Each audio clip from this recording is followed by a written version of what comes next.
You're standing 8,000 feet above sea level on a mountain peak in Peru, surrounded by nothing but jagged cliffs and thin air.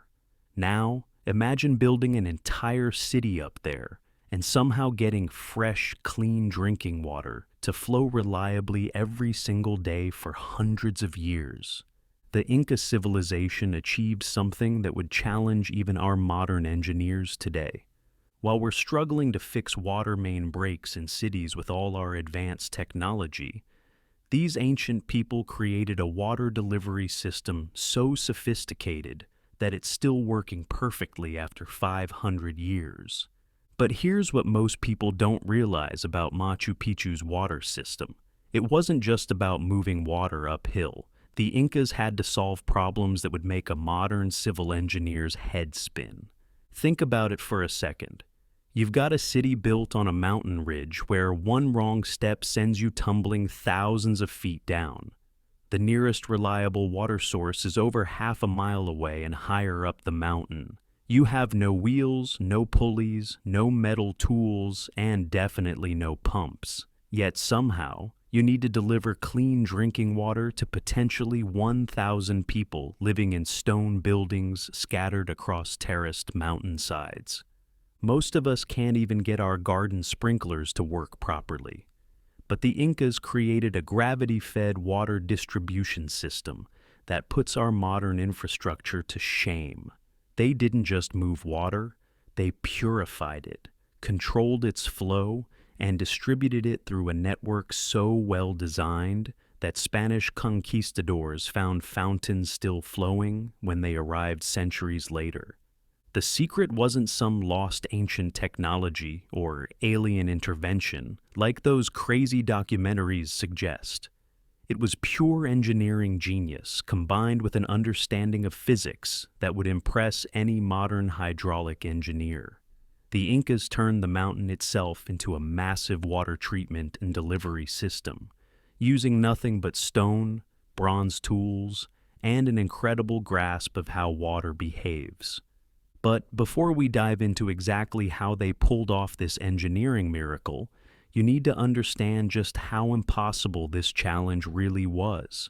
Machu Picchu sits at 7,972 feet above sea level, perched on a narrow ridge between two towering peaks.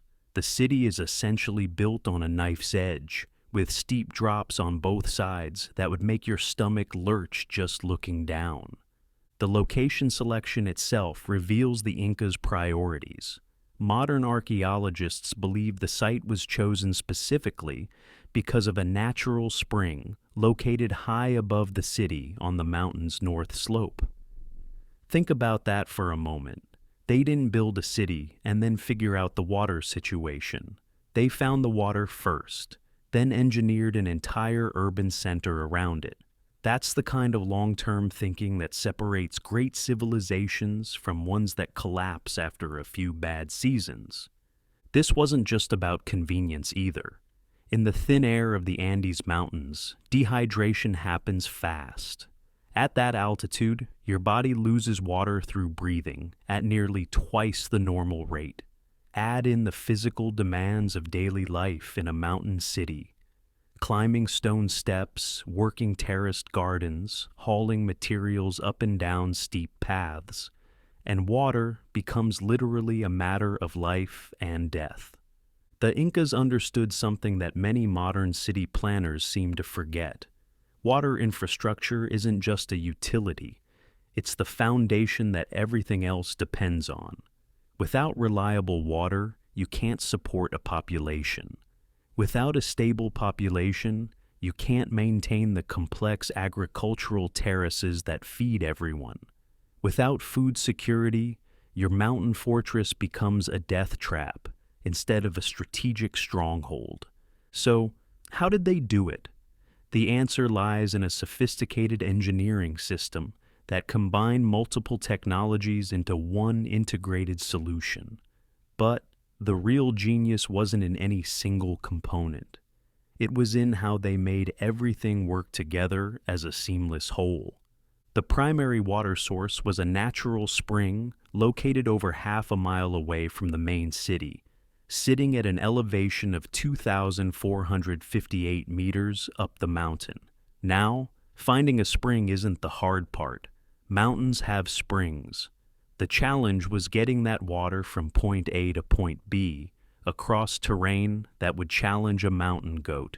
The Inca engineers built a 749-meter-long stone aqueduct to transport water from the spring to the city. But this wasn't just a simple channel carved into the rock. Every meter of this aqueduct was precisely engineered with a 3% slope, steep enough to maintain steady flow, but not so steep that the water would rush down and cause erosion or overflow. Think about the precision required here. A 3% grade means that for every 100 meters of horizontal distance, the channel drops exactly 3 meters in elevation, too steep, and your water turns into a destructive torrent that washes away your carefully built channel. Too shallow, and the water stagnates, becomes contaminated, or stops flowing altogether during dry periods. The Incas achieved this precision using nothing but bronze tools, stone hammers, and an understanding of hydraulic engineering that rivals anything we do today. They carved this channel through solid rock, around cliff faces, and across terrain where a single miscalculation could send months of work tumbling into the valley below. But getting the water to the city was only the beginning. Once it arrived, the real engineering magic began with what archaeologists call the Stairway of Fountains, a series of 16 interconnected fountains that distributed water throughout the urban sector. This fountain system was a masterpiece of both engineering and social organization. The first fountain, positioned at the highest point, was likely reserved for the Inca ruler's residence. From there, water flowed down through a carefully designed stone channel from one fountain to the next, serving different areas of the city based on social hierarchy and practical needs. Each fountain was designed with a specific spout that created a jet of water, making it easy to fill the traditional Inca water jugs called arabalo. These weren't just functional features. They were precisely engineered to control water pressure and flow rate. Too much pressure, and you'd have water spraying everywhere, wasting this precious resource. Too little, and filling containers becomes a time-consuming chore. The water quality control built into this system would impress modern water treatment engineers. The Incas understood something crucial. Clean drinking water and wastewater must never mix. They kept the water supply canal completely separate and isolated from the city's extensive drainage systems for rainwater. This separation wasn't accidental. It was a deliberate design choice that prevented contamination of the drinking water supply. The city had hundreds of drainage holes and channels built into walls and walkways that safely directed storm runoff away from the clean water system. This prevented flooding, landslides, and most importantly, kept sewage and surface contamination out of the drinking water. The multi-layered terraces that Machu Picchu is famous for weren't just for agriculture. They were also a sophisticated drainage system. These terraces were constructed with layers of gravel and sand beneath the topsoil, allowing excess rainwater to be absorbed and drained away.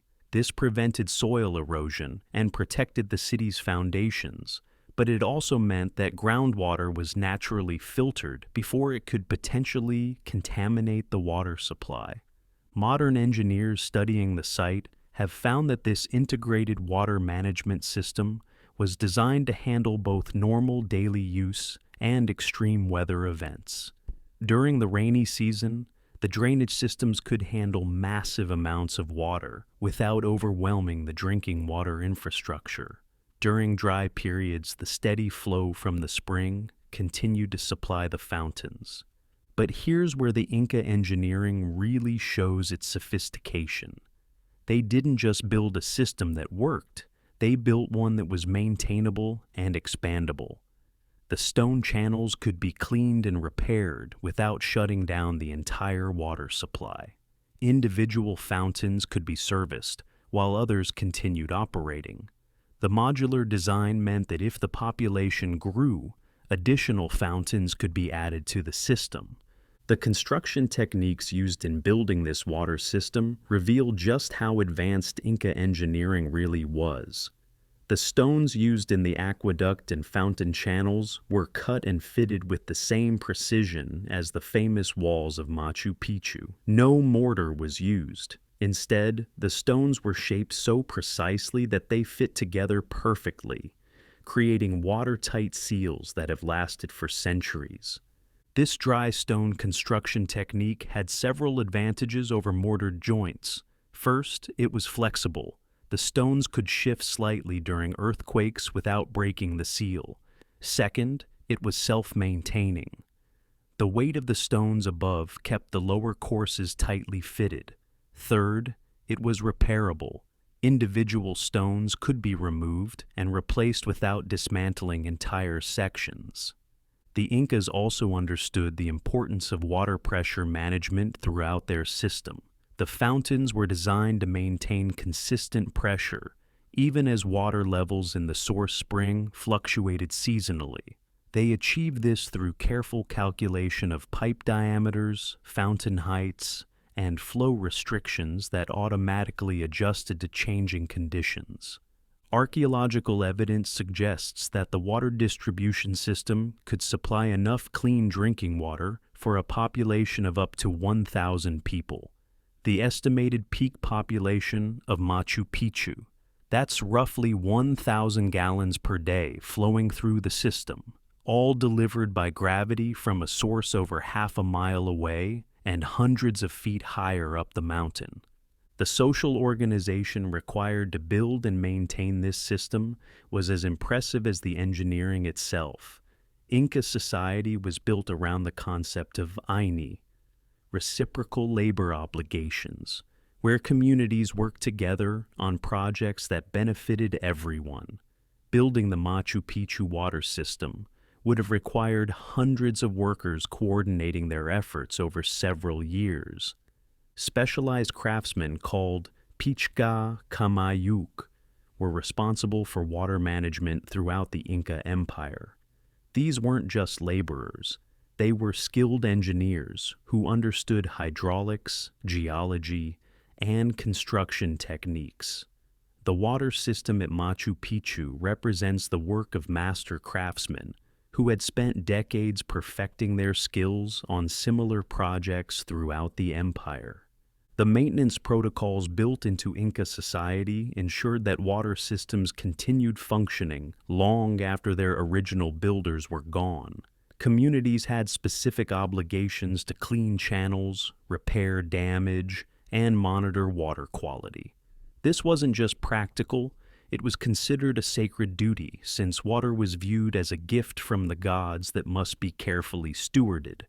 But the Machu Picchu water system wasn't just about delivering drinking water. It was integrated with the city's agricultural systems as well. Excess water from the fountains was channeled to irrigate the agricultural terraces that fed the population. Nothing was wasted, and every drop served multiple purposes. The terraced agriculture that surrounds Machu Picchu required its own sophisticated irrigation network.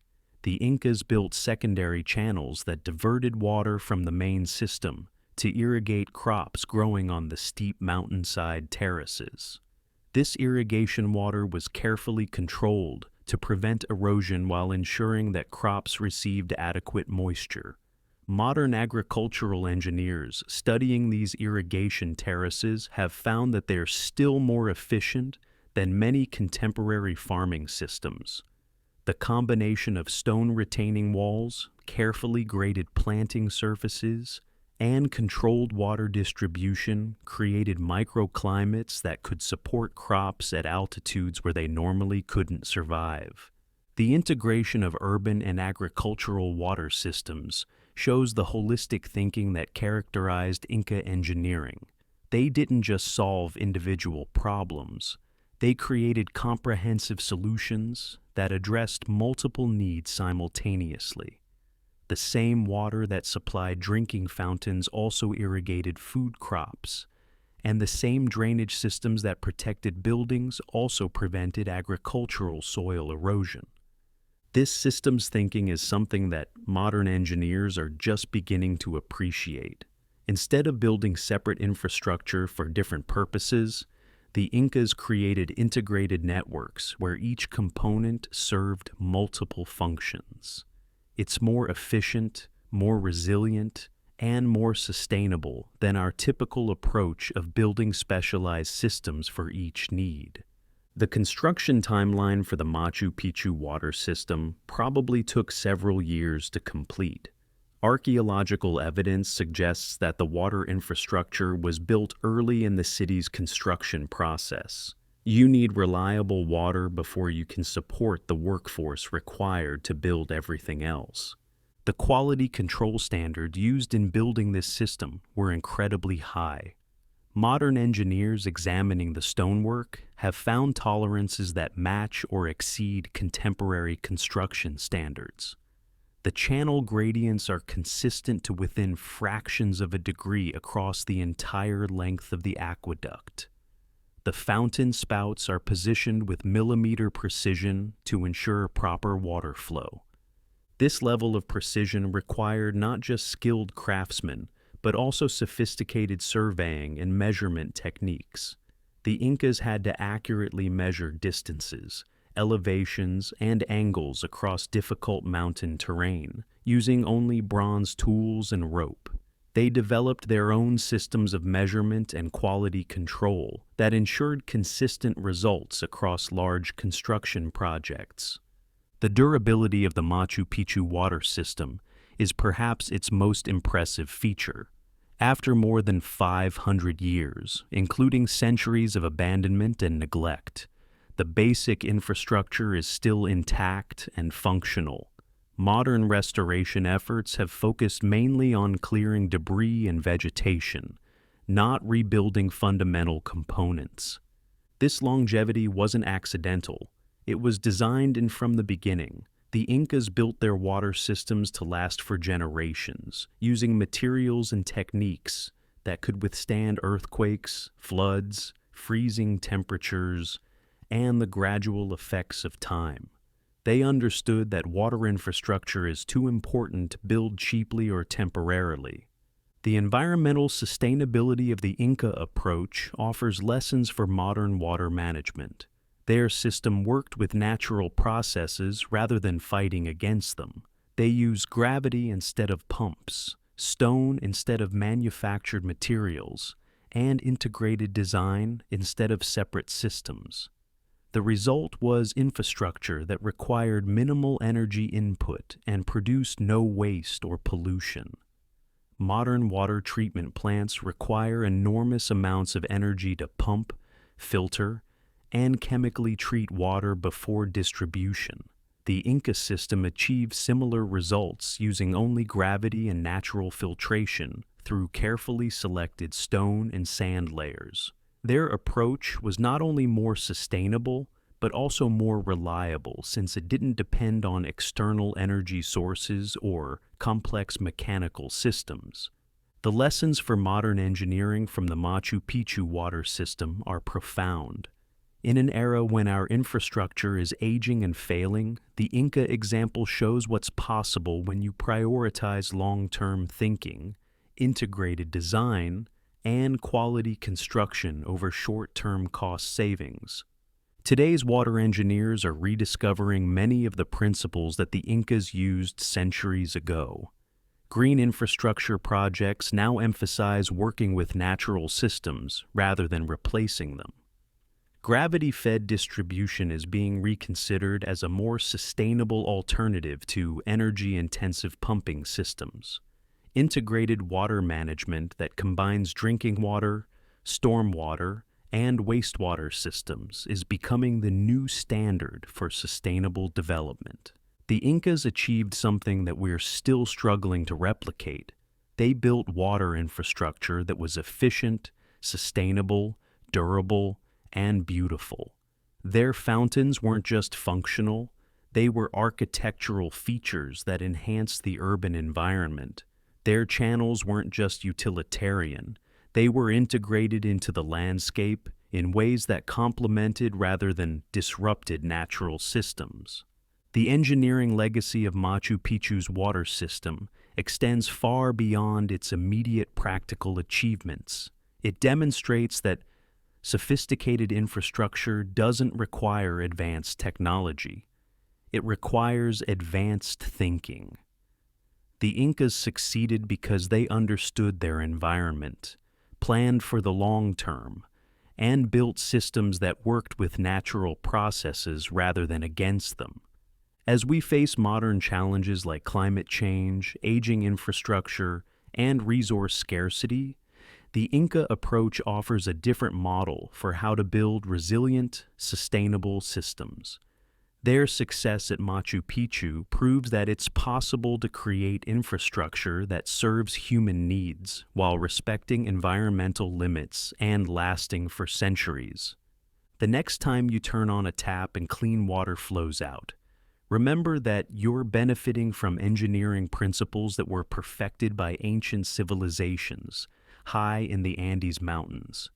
The Incas didn't just solve the problem of getting water to the top of Machu Picchu, they created a masterpiece of engineering that continues to inspire and educate us more than 500 years later. Their achievement reminds us that the greatest engineering solutions aren't always the most technologically complex ones. Sometimes, the most elegant answer is also the simplest. Understand your environment, work with natural forces, build for the long term, and never underestimate the power of human ingenuity combined with careful planning and skilled craftsmanship.